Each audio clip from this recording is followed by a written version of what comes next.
It was September 2007, and I'd been invited to meet the management team of an early-stage marketing software startup in their office in Cambridge, Massachusetts.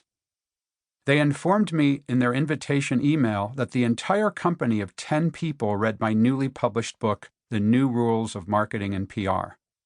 How could I not look forward to meeting them after an email like that? They said the company was developing software to help small and medium-sized businesses take advantage of the trends and techniques I described in my book. "We've been eager to meet you, David," welcomed Brian, the co-founder and CEO, as we entered the cramped conference room in the company's shared office space. "The concepts in your book are exactly what we built our company on. It's uncanny how similar our perspectives are." In those days, nearly every marketer on the planet spent buckets of money on traditional advertising and hired salespeople to cold call prospects. My New Rules of Marketing and PR introduced new perspective to the future of marketing. It described the enormous and far-reaching power I saw with social media. That was back in the days when MySpace was more popular than Facebook, and Snapchat and Instagram didn't yet exist. It was a thrilling experience to be with people starting a company to help other businesses implement the ideas I wrote about in my book. I eased into a chair at a table across from Brian and several of his colleagues. "How did you come up with the idea for your company?" I asked. Brian replied, "We were classmates at MIT Sloan's MBA program and always talked about how the way people buy products and services has changed so dramatically. Google is the first place to go, so, as you said in your book, web content is more important than advertising. We decided that after we graduated, we'd form a startup to develop software that helps companies get found in the search engines. It's what we call inbound marketing." "Great timing to launch the company," I said as I removed my MacBook Pro from my backpack and opened it. "There's no question that people are beginning to realize the importance—" "Hang on," Brian said, pointing at my laptop. "This meeting can't go any further until you tell me about those stickers." I showcase my passions to the world by personalizing the stark aluminum of my Apple notebook. My computer is a billboard of what I love. "What's with the Japan sticker?" asked Brian. The Japanese script is not something most people recognize, and I was surprised he had placed it immediately. "Japan is really important to me," I said. "I was an exchange student for a summer in high school. I lived in Japan for 7 years from 1987 to 1993, and my wife Yukari is Japanese." Brian looked surprised. "Are you serious? I lived in Japan for a few years in the 1990s, too." His finger moved to another sticker among the many spread across my computer. "What's the deal with the Nantucket one?" My Nantucket sticker was rather subtle, a silhouette map of the island. If Brian could identify it, he must have visited and knew the island.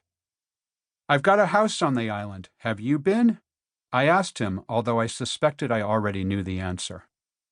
Brian nodded. "Have been going for years. This is weird. It's like we're long-lost brothers. We both go to Nantucket, we both lived in Japan, and we both saw the future of marketing early on." He paused for a moment and then grinned. "And a Steely. So you're a deadhead too?" Brian was right. "This is getting really weird," I silently agreed. If he knew what a Steely was, then Brian was big into the Grateful Dead too. Many people recognize the half-red, half-blue skull symbol first used as a cover illustration on the band's 1976 Steal Your Face album, yet only true fans use the word Steely to describe it. "Absolutely. I've been to dozens of shows. They're my favorite band," I said. "They're my favorite too," Brian added. "I've been to over 50 shows." By then, I realized that Brian's colleagues were intently following our animated conversation. They seemed genuinely happy to let us geek out about the Grateful Dead. "You going to the Phil Lesh show at the Orpheum in a few weeks?" I asked Brian. Lesh was the Grateful Dead's founding bassist. Since Jerry Garcia's death in 1995 and the breakup of the band, the original members frequently tour with their own bands and in various combinations. I'm going for sure, but haven't finalized my plans. Right away, I understood Brian's deadhead code. He wanted to go, but didn't have a ticket yet. I've got a spare ticket. Want to join me? In a matter of minutes, Brian and I went from being complete strangers to talking like old friends because of the instant bond triggered by stickers on my computer. After that Flourish concert in October 2007, we attended some 50 more shows together.